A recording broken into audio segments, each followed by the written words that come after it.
Boy, oh boy, who knew? The storm over Stormy, as in Stormy Daniels, and the payment to her to go away. Turns out the president did remember this matter after long insisting he knew nothing about this matter. Now, I had heard this before a lot, and I addressed it last night. Let me be clear, Mr. President. How can you drain the swamp if you're the one who keeps muddying the waters? You didn't know about that $130,000 payment to a porn star until you did. Said you knew nothing about how your former lawyer, Michael Cohen, handled this until acknowledging today you were the guy behind the retainer payment that took care of this. I'm not saying you're a liar, you're president, you're busy. I'm just having a devil of a time figuring out which news is fake. Let's just say your own words on lots of stuff give me, shall I say, lots of pause. I guess you've been too busy draining the swamp to ever stop and smell the stink you're creating. That's your doing. That's your stink. Mr. President, that's your swamp. Pretty clear, but a lot of you, well, clearly ticked off. Frank on Facebook writes, Neil, you proved today that you are a leftist liberal and a moron. I will no longer listen to your show. Ciao. Ciao. Joyce writes, what is the deal? I've never heard you go on such a tirade. You need to be shipped out. Bobby writes, well, you just lost millions of Trump supporters today with your little rant on your president. Enjoy your low ratings. Wait a minute. Glenda on Facebook, we all know Trump isn't perfect, but man, way to pile on. Maybe we should go back and examine every word that comes out of your mouth. Regina on Twitter, Neil Cavuto is an ass and a swamp creature. Well, which is it, an ass or? Joey writes, oh, Cavuto, shut the hell up. You're an idiot. And not. Old Soldier says, this piece of, I can't say that. On Fox News, just bash POTUS. Really, Cavuto? You suck. Do not. Cindy via Facebook, that was it for me. Won't watch you again. Linda writes, I listened to his dribble. I was astounded Cavuto has become a true jerk. Today was the last time I will use my electricity to watch your fat face. Fat face. Like I haven't heard that one before. Linda writes, totally agreed with your closing editorial. Sad to say, many cannot see past their blind devotion. Trump causes his own problems. Well, a lot of them. Tim on Facebook writes, your commentary today in the last minutes of your show nailed it, and I'm a Republican.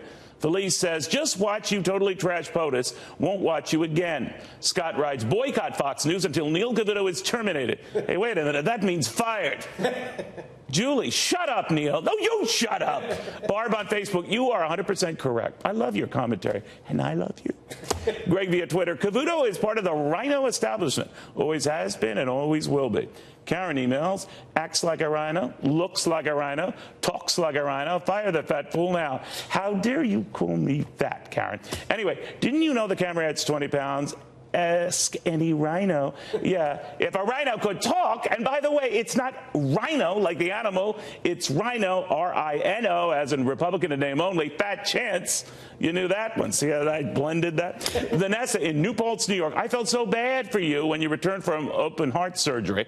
I have to tell you, I feel even worse you survived. Deanna, did you write that? No.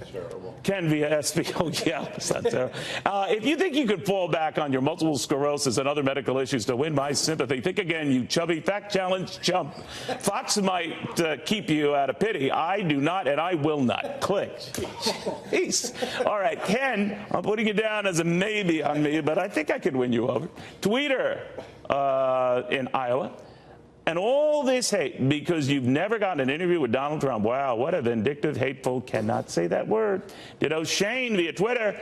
And you wonder why President Trump won't do your show. Well, actually, I've had plenty of interviews with Donald Trump over the years, probably dozens. I've just not asked for or shown interest in a chat with him as president. Now, that does not mean I still don't cover him. I'm just not interested in joining the conga line of very good and talented folks eager to interview. They all do a great job, every single one of them. There is little I could add. So it's not really personal, it's just business. Clyde in Atlanta isn't buying it. I've never heard you say a single good word about this president. It had killed you just once, to mention the amazing market run-up under his watch. Actually, Clyde, I did, and I think a lot more than just once. This market's the bomb. We are in a freaking stock bomb cyclone. Some have a feeling that, there's got to be a give back here. There's got to be a slowdown here.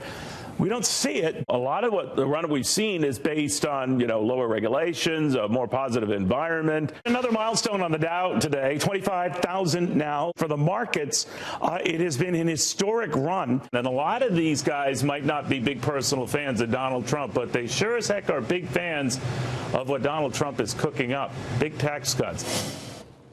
More than once. Yeah. All right, my point with showing all of that is to stress the balance I try to apply covering this president, in any president, any issue, the good, the bad. Just because I'm not always praising Donald Trump doesn't mean I'm never Trump or never Trumper or whatever that means.